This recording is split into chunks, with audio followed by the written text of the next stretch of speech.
Every year, the citizens of Lumiere make their way towards the dock to overlook this giant monolith in the distance. The paintress, a godlike being, will arise from slumber and write a number on the monolith. The number designates the people who are of that age will disappear in an event known as the Gamage, turning into petals that will just carry off into the distance. And as the years have gone on, that number has decreased, starting at 100, but has made its way all the way down to 33. And as you can imagine, this is an extremely distressing and sad event for the people who live in Lumiere. They have to say goodbye to their loved ones so suddenly, so soon, with no sign of the paintress stopping her countdown as the years continue on. This is the plotline for the game Clair Obscur Expedition 33, and as you can imagine, this is a very solemn, sad game dealing with topics that relate to death and grief. And while Expedition 33 is getting a lot of critical acclaim for a lot of its gameplay, today I specifically wanted to talk about the story and its characters. Hi everyone, my name is Marks, and today I want to talk about how Expedition 33 is one of the best displays of grief that I have seen in most modern media lately. And at this point, I'm going to be giving you your spoiler warning, because we really have to dive into a lot of the plot elements that come out of Expedition 33.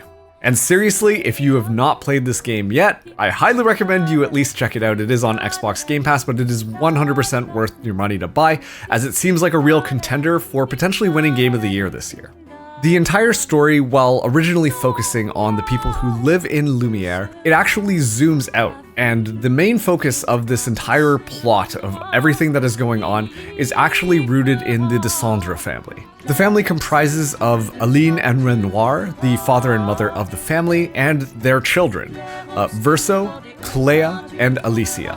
And this family is extremely special. They're known as painters.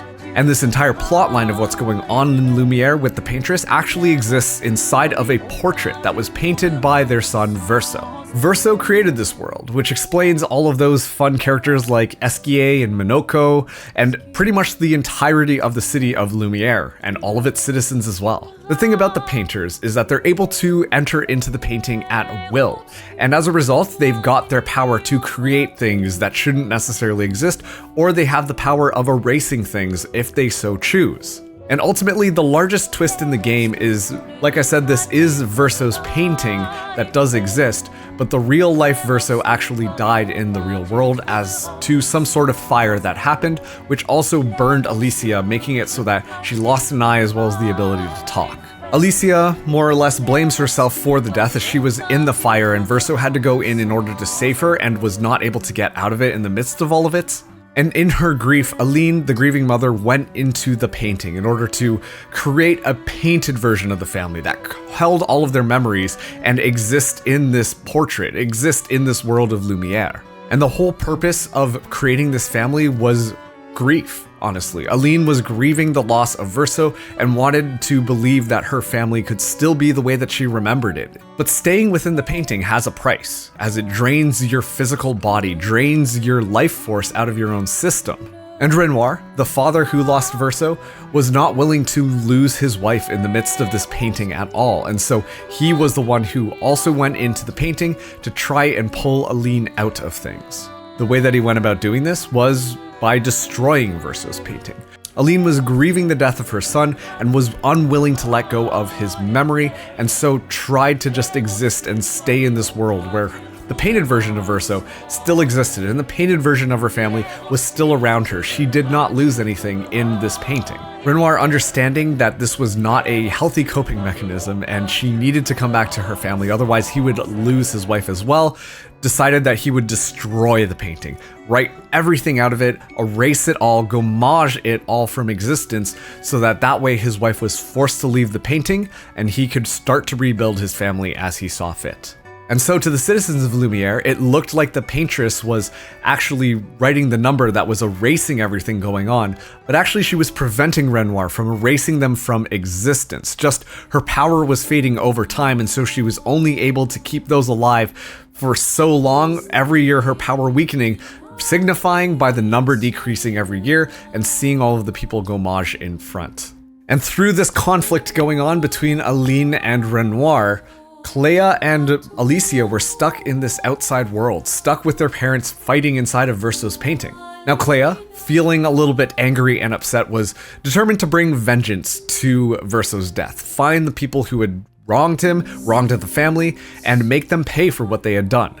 Alicia, on the other hand, just felt guilty. She felt like it was her fault that Verso had to die, and as a result, she didn't know really what to do because it felt like she was the reason that her parents were fighting. She was the reason that Clair was leaving her and trying to fight vengeance, and now she can't even talk and is missing one of her eyes. And so in a desperate way to try and cobble together some sort of family, she enters into the painting as well. It's just that when she entered into it, compared to her father and mother's powers, she was not nearly as strong, and so a painted version of somebody got overwritten onto Alicia, making the character Mael. Painted Verso, meanwhile, was stuck inside the painting, alongside all of the rest of the painted family, carrying all of Verso's original memories, and he felt guilty. He felt like he should not exist, and was seeing his family tear themselves apart for this painted world that he knew wasn't real, but he felt responsible for creating. And amidst this conflict between his mom and his dad, he felt like he needed to do something to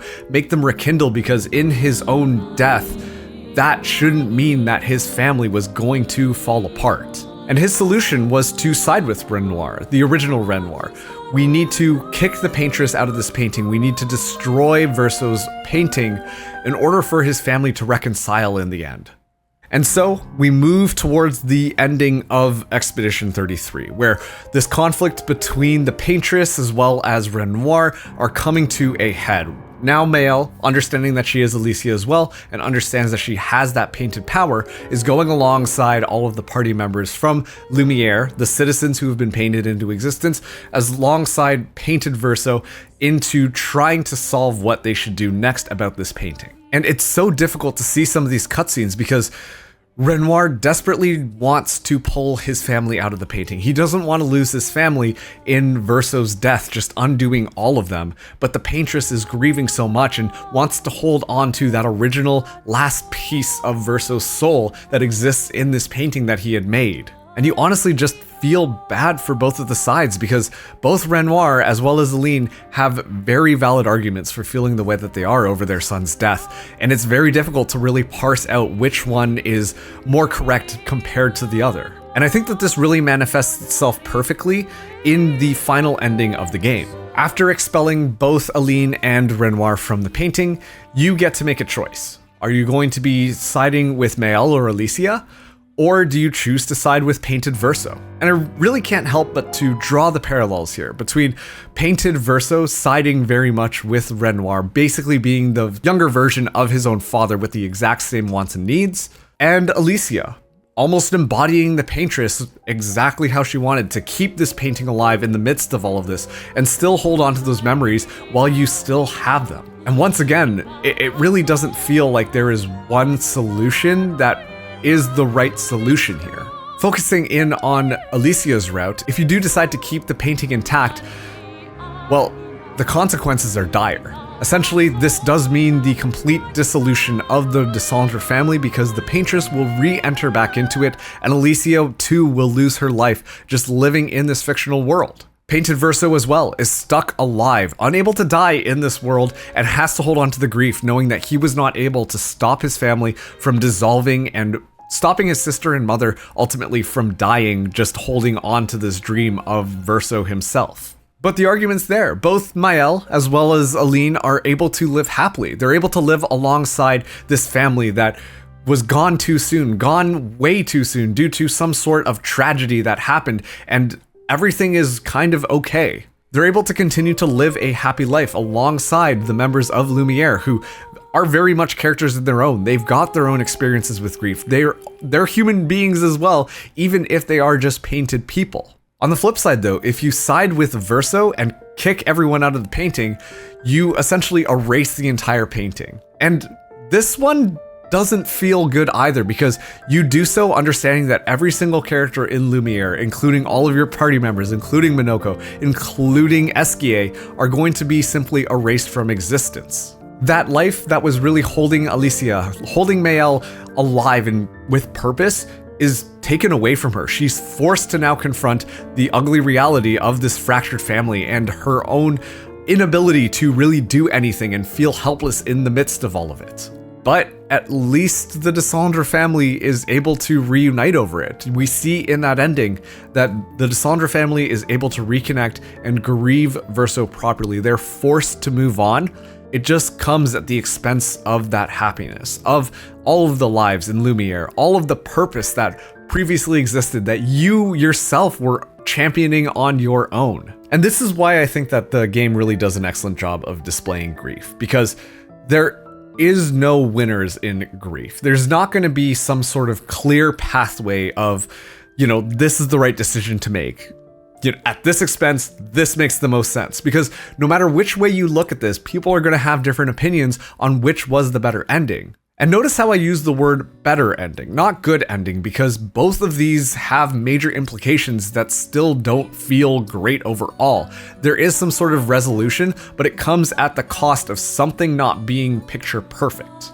And in a lot of media, and honestly in a lot of ways of talking about grief, a lot of people focus on, the 5 stages of grief. This is how somebody goes through all of it, and it should be this step-by-step individualistic process. What they miss in the entirety of that model, in my opinion, is the personal experience that goes on, the issues that can kind of arise, the interpersonal relationships of the people who are going to be dealing with grief. Because it's not some sort of, once you hit acceptance, everything is going to be perfect, everything is going to be fine.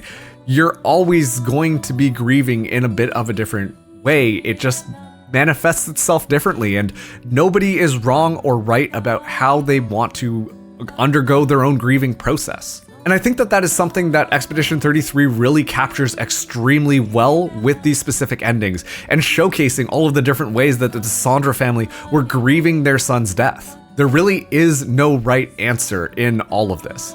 You're gonna have something that is not perfect, or, you think is the better ending compared to somebody else who might come at it completely different. Full disclosure, I've sided with Verso towards the end because I think it's important for, people to move on, but at the same time, throwing away all of these characters that I spent so much time with and telling myself I need to move on from these characters in order to accept the ending, it still made me feel some sort of way towards the end.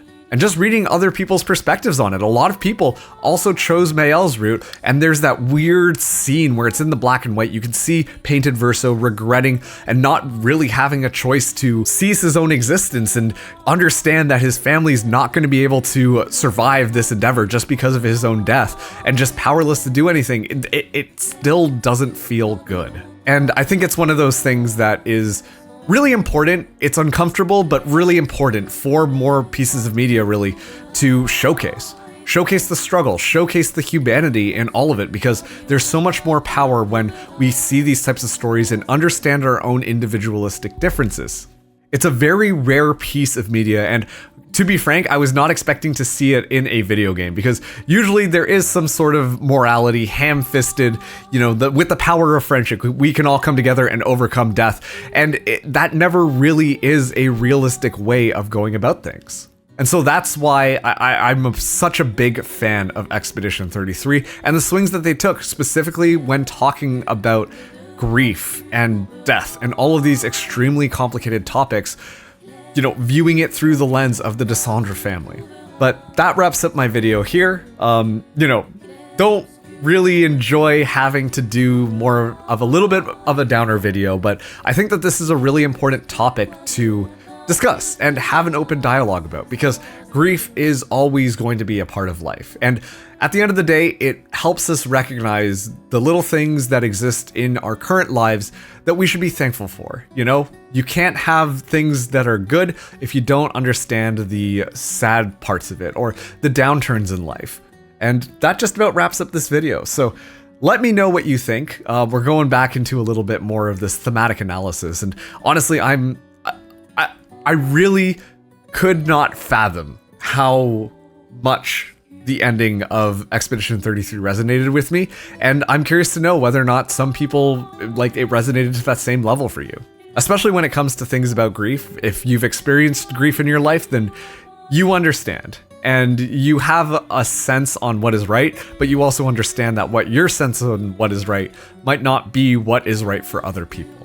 But okay, like and subscribe if you enjoyed, and share down in the comments below what you thought about the ending of Expedition 33, because genuinely, I'm really hoping that this game wins Game of the Year or some sort of story recognition, because it is a really, really, really well-written game. Okay, we'll catch you in the next video. Thank you for tuning in. See you guys next time. Bye, everyone.